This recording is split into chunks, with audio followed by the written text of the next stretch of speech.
नमस्कार, welcome to GK Prince Academy. तो हम लोग डिस्कस कर रहे थे रुक्मणी प्रकाशन के टेस्ट सीरीज़ की। तो आज ये वीडियो उसी का नेक्स्ट वीडियो है, जिसमें आज हम टेस्ट सीरीज नंबर 12 जो है डिस्कस करेंगे। ग्रामीण विकास के संबंधित 25 क्वेश्चन, जो कि बहुत इंपॉर्टेंट है। और इसके पहले 11 टेस्ट हो चुके हैं, तो उसका भी जो है लिंक डिस्क्रिप्शन में दे दूंगा, आप लोग उसको भी देखिए। तो चलिए स्टार्ट करते हैं वीडियो। और स्टार्ट करने से पहले अगर आप लोग चैनल पर नए हैं तो चैनल को सब्सक्राइब करें, तब वीडियो को ज़्यादा से ज़्यादा शेयर करें, ठीक है। तो पहला क्वेश्चन है, एक बिस्वा कितने के बराबर होता है, ठीक है। तो 20 विश्वांशी, 10 विश्वांशी, 5 विश्वांशी या फिर इनमें से कोई नहीं। तो अगर हम इसके आंसर की बात करेंगे तो इसका आंसर हो जाएगा ए पार्ट, 20 विश्वांशी के बराबर होता है एक बिस्वा, ठीक है। और अब इसमें अगर हम कुछ और मापन से संबंधित अगर आप लोग पूरा देखना चाहते हैं तो उसका मैंने थ्योरी में वीडियो बनाया हुआ, जो कि यूथ पब्लिकेशन और घटना चक्र एंड परीक्षा मंथन तीनों बुक की जो है थ्योरी कंप्लीट कराई हुई है, जो कि आपके एग्जाम पॉइंट ऑफ व्यू से बहुत इंपॉर्टेंट और तीनों में मापन से संबंधित विस्तृत रूप से दिया गया। तो आप लोग जाकर उसको चैनल पेज से प्ले लिस्ट में जाकर देखिए, बहुत इंपॉर्टेंट है, ठीक है। तो अगर और अदर हम कुछ इंपॉर्टेंट बात करते हैं मापन की, तो एक बीघा बराबर होता है 43,560 स्क्वायर फीट के। और अगर बात करें एक एकड़ बराबर होता है तो 4,046.8 स्क्वायर फीट के बराबर होता है, ठीक है। एक बीघा बराबर 2,990 वर्ग गज के बराबर होता है। और अगर हम बात करें एक हेक्टेयर बराबर तो 1,07,639 स्क्वायर फीट के बराबर होता है। तो ये कुछ हो गई, और इससे भी जितने भी और डिटेल में है सारे, वो जाके आप मापन वहाँ से देख सकते हैं। नेक्स्ट क्वेश्चन देखते हैं। तो आपदा राहत निधि केंद्र में केंद्र सरकार का योगदान कितना होता है ये बताना। 50%, 75%, 90%, 100%।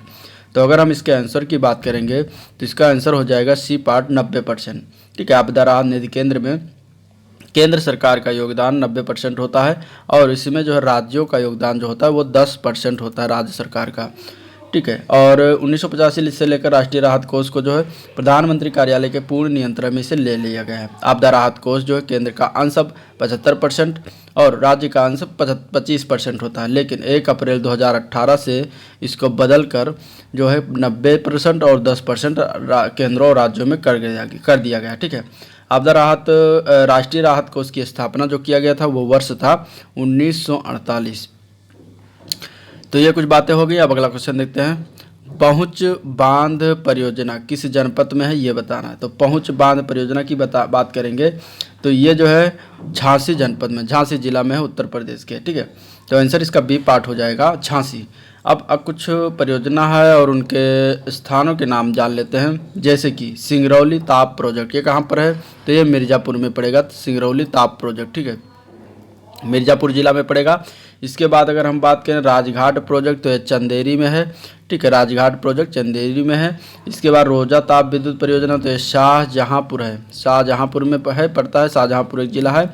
इसके बाद अगर हम बात करें माता टीला विद्युत परियोजना जो है ये झांसी में पड़ेगा आपका, झांसी में पहुँच बांध परियोजना भी है। दो चीज़ें हो गई। शारदा जल विद्युत प्रोजेक्ट जो है वो पीलीभीत में है। इसके बाद अगर हम बात करते हैं ओबरा विद्युत परियोजना तो ये मिर्ज़ापुर में है, ओबरा विद्युत जल विद्युत योजना। इसके बाद टांडा ताप विद्युत केंद्र जो है टांडा में है। हरदुआगंज ताप विद्युत ग्रह जो है अलीगढ़ में, ये इंपॉर्टेंट है, अलीगढ़, ठीक है। अलीगढ़ में कौन सा है, हरदुआगंज ताप विद्युत ग्रह। तो इस तरीके से इसका आंसर जो है वो बी पार्ट से हो जाएगा, झांसी। नेक्स्ट क्वेश्चन है, निम्नलिखित में से कौन सा एक त्वरित अवस्थापना विकास कोष के अंतर्गत सम्मिलित नहीं है। तो अगर हम इसमें आंसर देखेंगे तो देखिए, पहला ऑप्शन है ग्रामीण जलापूर्ति, दूसरा है ग्रामीण सड़कें, तीसरा ग्रामीण विद्युतीकरण, चौथा है ग्रामीण उद्योग। अब अगर हम ऑप्शन की बात करेंगे तो इसमें आंसर हो जाएगा डी पार्ट, ग्रामीण उद्योग जो है वो त्वरित अवस्थापन विकास कोष के अंतर्गत नहीं आता है, ठीक है। तो इस तरीके से इसका आंसर जो है वो डी पार्ट से हो जाएगा। और अगर हम बात करें तो ग्रामीण विद्युतीकरण जो है 1969 में स्टार्ट किया गया था, ठीक है। और इसके बाद अगर हम बात करें ग्रामीण क्या कहते हैं कि जलापूर्ति, अगर हम जलापूर्ति में जाएंगे तो ग्रामीण जलपूर्ति जो है ये 1972-73 में चलाया गया था। इसके बाद अगर हम बात करें तो राष्ट्रीय पेयजल मिशन की शुरुआत जो 1986 में किया गया, ठीक है। तो ये कुछ बातें हो गई। अब आगे हम देखते हैं अगला क्वेश्चन। क्वेश्चन नंबर 80 है, कन्या सुमंगला योजना कब शुभारंभ किया गया? तो कन्या सुमंगला योजना जो है शुभारंभ किया गया है, उसका वर्ष की बात करेंगे तो 2019 में 1 अप्रैल 2019 को जो है कन्या सुमंगला योजना शुभारंभ किया गया। ठीक है, इस योजना का उद्देश्य की बात करेंगे तो बेटी के पैदा होने से लेकर स्नातक शिक्षा पूर्व करने तक जो है उसे चरणबद्ध तरीके से वित्तीय सहायता प्रदान किया जाता है। ठीक है, लाभार्थी के परिवार को इसमें अधिकतम वार्षिक आय कितना निर्धारित किया गया? तो 3 लाख रुपया निर्धारित किया गया है। तो आंसर इसका डी पार्ट हो जाएगा। अगला क्वेश्चन देखते हैं, युवा ग्रह। नेक्स्ट क्वेश्चन है, युवा ग्रह योजना क्या है? युवा ग्रह क्या है? तो युवा ग्रह जो है एक जनजातियों का एक संगठन है, ये नाम है। तो आंसर इसका डी पार्ट से हो जाएगा, जनजातियों का एक संगठन। ठीक है, युवा ग्रह को जो है घोटुल के नाम से भी जानते हैं, घोटुल। तो 2 नाम से जानते हैं, इसको आपको याद रखना है, घोटुल या फिर युवाग्रह। ठीक है, और इसको एक नाम से जानते हैं, युवाग्रह को घुमकड़िया भी कहा जाता है, घुमकुड़िया। और इसमें जो प्रत्येक गांव में घुमकड़िया होते हैं। घुमकड़िया यानी कि पड़ाहा व्यवस्था इसको कहा जाता है, यानी कि आदिवासी समाज के जो है सामाजिक, राजनीतिक, सांस्कृतिक एवं धार्मिक मामलों की योजनाएं जो है उसके अंतर्गत ये घुमकड़िया व्यवस्था किया जाता है। ठीक है, घुमकड़िया को उत्तर प्रदेश के जनजातियों को रंग बंग कहा जाता है, ये भी याद रखना। नेक्स्ट क्वेश्चन है, भारतीय दलहन अनुसंधान केंद्र कहाँ पर स्थित है? तो अगर हम बात करें भारतीय दलहन केंद्र अनुसंधान केंद्र की, तो वो अपना कानपुर में है। ठीक है, कानपुर में है। आंसर इसका बी पार्ट सही हो जाएगा, कानपुर। अगला क्वेश्चन है, आलू अनुसंधान केंद्र की स्थापना कहाँ पर किया गया है? तो आलू अनुसंधान केंद्र की स्थापना की बात करेंगे तो ये गाजियाबाद में किया गया है, जिला गाजियाबाद। ठीक है, आंसर इसका ए पार्ट सही हो जाएगा। केंद्रीय आलू अनुसंधान समिति जो है वो शिमला में है। ठीक है, सहारनपुर जो है वो लकड़ी पर शानदार नक्काशी और कपड़े के थोक के बाजार के रूप में जाना जाता है।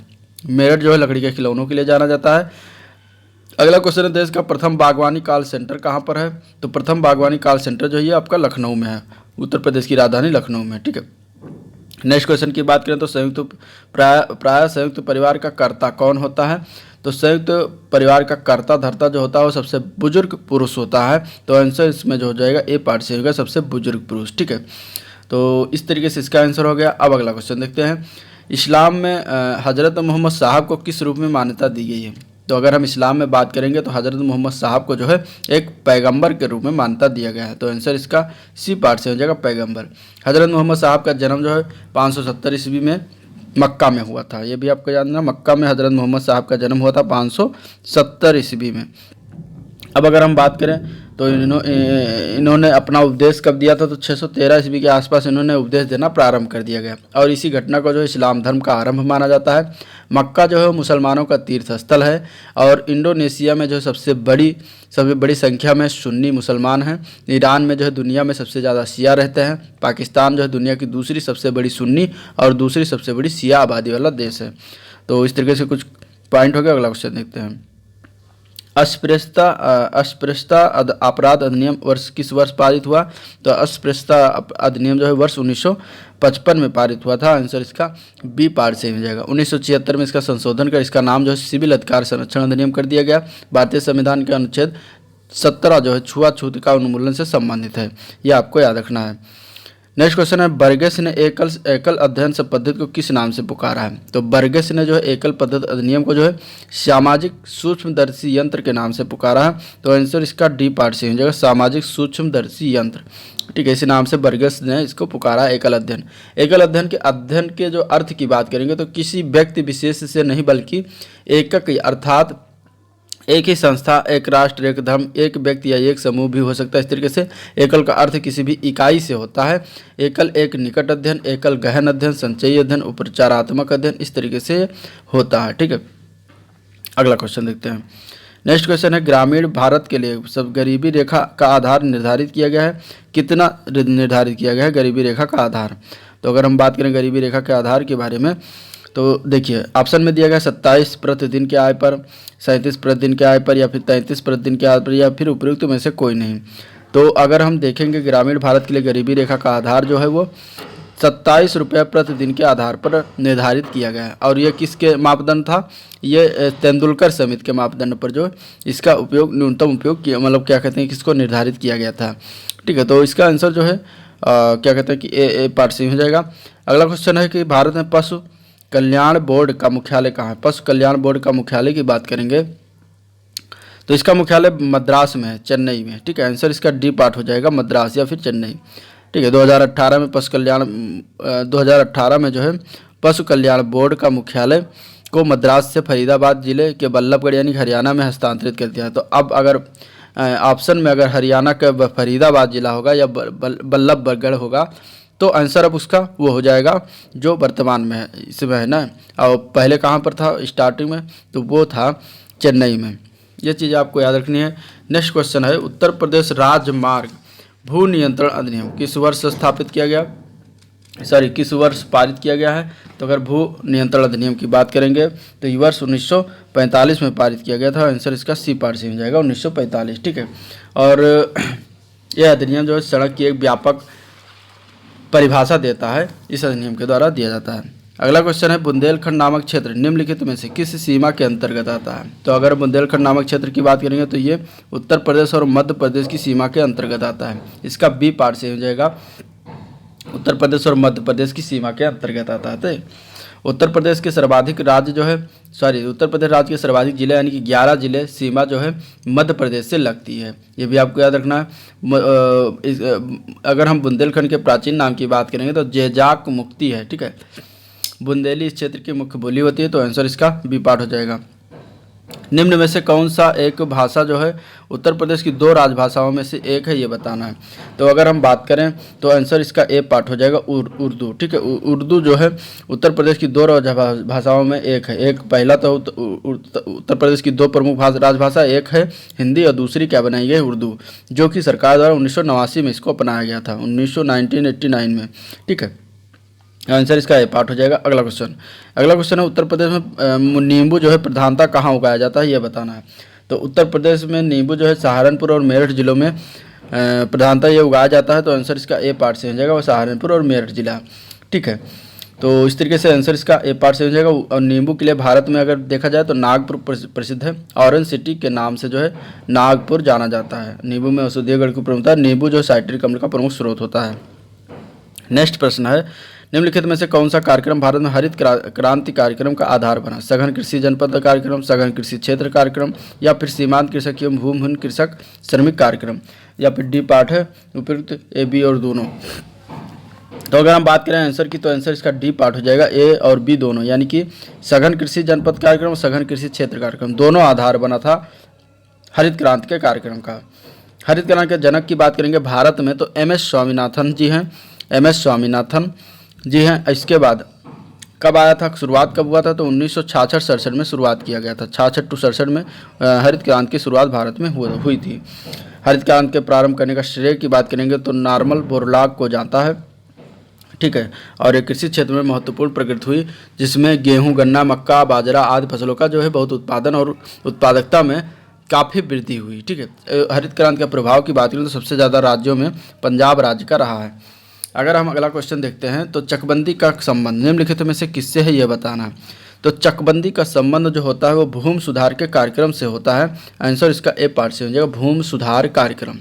चकबंदी कार्य जो है सर्वप्रथम पंजाब राज्य में 1920 में प्रारंभ किया गया था।